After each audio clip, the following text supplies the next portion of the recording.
Democratic State Representative Venton Jones of Dallas, thank you so much, and welcome back to Eye on Politics. Thank you for having me, Jack.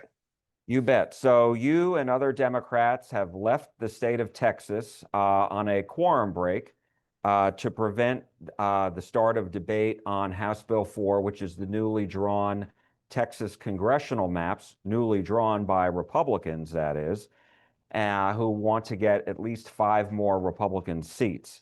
So you and a whole bunch of other Democrats are in Chicago. Others went to Albany, New York, and others in Boston, Massachusetts. Why was this important to you to be a part of this to leave the state? Well, it was important to me to be a part of this because I have heard, and we've had several redistricting town halls. I received a ton of emails and a ton of phone calls from my constituents that this is just a bridge too far as this power grab that we're seeing. This isn't because Texans wanted it. This was at the request of the president. To steal power, and through premature redistricting, and during the special session, even when we had our regular session that took place, the redistricting committee didn't meet even once. And now we are forcing this process down the throats of Texans. And we need to be able to slow this down a little bit so that we can really understand the implications of what's happening. Because what we are seeing is just congressional districts, historic congressional districts. Are being torn apart, and that's why I was proud to join my Democratic colleagues to break this quorum and really hopefully refocus us on what we need to be working on, which is flood relief and hope and helping Texans right now. And I guess the big question is because obviously this isn't the first time Democrats have left the state to break quorum. The last time was 2021. So, Mhm. how long are you going to be staying out of state? Well, we'll stay out as long as we have to. I think right now we're going to be out as long as this special session is taking place. We're going to, make sure that we continue um, to work with leadership to make sure that we get back refocused on what we need to do, and that's helping Texans with flood relief. That's helping, Texans make ends meet. That's continuing to reinvest in our public education system. These are the issues that Texans are talking about right now, and I still continue to do the work, even out of state, talking to my constituents, working on those very important issues because Texans need representation right now that's going to lead on their behalf, not on the behalf of the White House. And just following up on what you said, you're going to stay there throughout the rest of this session. So that ends on or about August 20th. And so what happens next? The governor could very well call you back for another special session starting then. Do you stay out for that as well? Well, I was just elected last session during the 88th legislative session, where I've had not one, not two, not three, but four special sessions. So I'm used to the governor calling special sessions, and I think that if this comes back up as an issue again, we'll continue to protest and to not be a part of this. I hope that the governor actually listens to Texans and do the work needed to be able to address flood relief, in which, oh, by the way, he can just by the stroke of his pen, by executive order, provide that needed relief.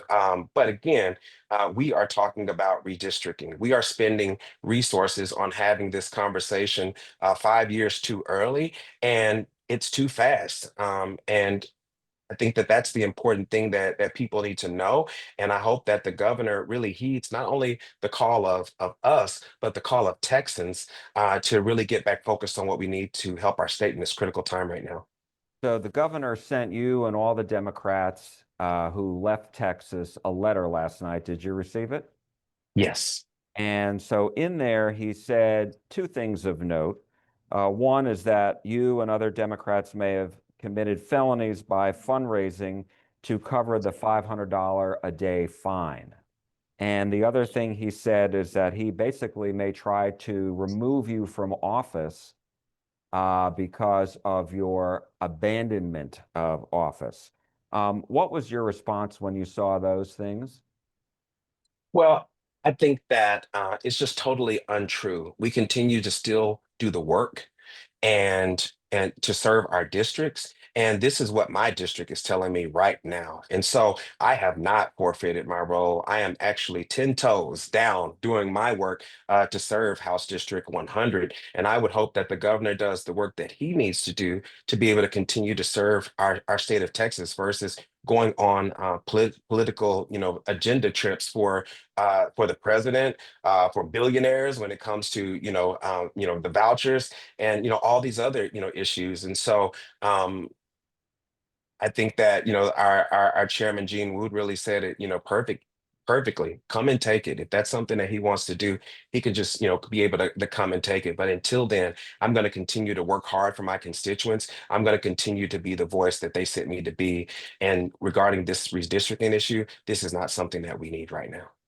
And what about his claim that you may have committed felonies by raising money to cover the $500 a day fines that you could be subjected to?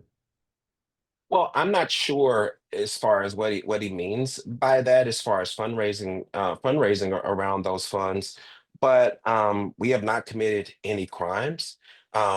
We continue to do the work necessary to serve this state, and again, this governor is weaponizing his power, and really trying to incite fear. And I'm going to continue to do what I was sent to this house to do, and that's represent my constituents and do the best work possible. Republican lawmakers are already starting to file legislation to prevent this from happening again by filing legislation that basically would target excessive absences, consecutive absences, to try to prevent this. What's your reaction to that? I think Republicans, this is something that we continue to see out of the Republican Party, is utilizing the legislative process to serve their political agenda. And it's just unfortunate. And I'm really disappointed to see my colleagues do this, but I'm not surprised. And I will continue to fight. And I hope that the bigger message that I would hope that Texans understand is how important our elections are. And as we prepare for the midterm elections, it is so, so important that we participate in this process and mobilize like we have never done so in the past, because the only way that this can be addressed fully is to be able to remove these players out of office, including the governor, and put someone in there who's going to represent the 31 million Texans that are in this state, no matter your political party, no matter your race, no matter if you are a rural Texan or an urban Texan, that your representation is in place. And so I cannot stress the importance of that mobilization that is needed to make sure that our neighbors and our communities are aware and they put the leadership needed throughout this state so that we can get focused in Austin, putting the right legislation forward that's going to work for Texans versus against Texans. And my last question to you, just going back to what you said about the proposed congressional maps, specifically in Dallas County, we see that two districts in particular are really having would really go through a change. The 32nd congressional district, where Mhm. Congresswoman Julie Johnson is now, her district would become a Republican district basically by expanding out to East Texas. And then Congressman Mark Vesey's district would eliminate all of his voters in Tarrant County, and his would be in Dallas County only. And he would be drawn out of the district based on where his home address is. And I Mhm. saw that Congresswoman Jasmine Crockett said the same thing to her, is that her address is not in this new map for her. Correct. So talk to me about the impact on Dallas County voters. Well, it completely changes the maps, and it marginalized and really tries to diminish minority voters, minority voices, which is what these congressional districts what they have represented historically over time. And so each one of the districts, Congresswoman Crockett, Congresswoman Johnson, as well as Congressman Vesey overlap with House District 100. And so I've seen these maps and see how it twists and distorts to make sure that we move urban voters' voices out by stretching these districts across rural communities. We each of the elected leaders who are currently in the seats are now miraculously written out of their own congressional districts. It's ridiculous, and I think that it echoes how much of a political attack this is, and how much this is not rooted in need. And this is totally against what people sent us here to do this work, and why I feel that there's such a fatigue sometimes with our political process and engagement. So ultimately, we really have to get focused on the work that is needed to serve our state and our nation right now. And it continues to be disappointing to see Republican leaders at every level of government playing into this behavior. And that's why we're here at this quorum break. That's why people are fed up with this. And that's why we're going to do the work necessary to continue that to have Texans make sure that they have representation as they're doing the work, that they have people in these elected offices doing work on their behalf, not on the behalf of billionaires. And that's what I'm focused on. And that's what I'm going to continue to do as long as I serve. How can you do that out of state, though? I think there's plenty of ways that you can do that out of state. I think that continuing to operate my office, continue to have the needed phone calls, and work with constituents, and one thing that I so appreciate about my district is that I am already hearing from my constituents who are happy to see me take part in this quorum break and be a voice for them in this critical time. Because we saw this in Arlington, so many people showed up, and so I am doing the work on behalf of my constituents, and I will do that no matter where I am in the country. Democratic State Representative Venton Jones of Dallas, thank you so much. We appreciate it. Nope. Thank you very much. You bet.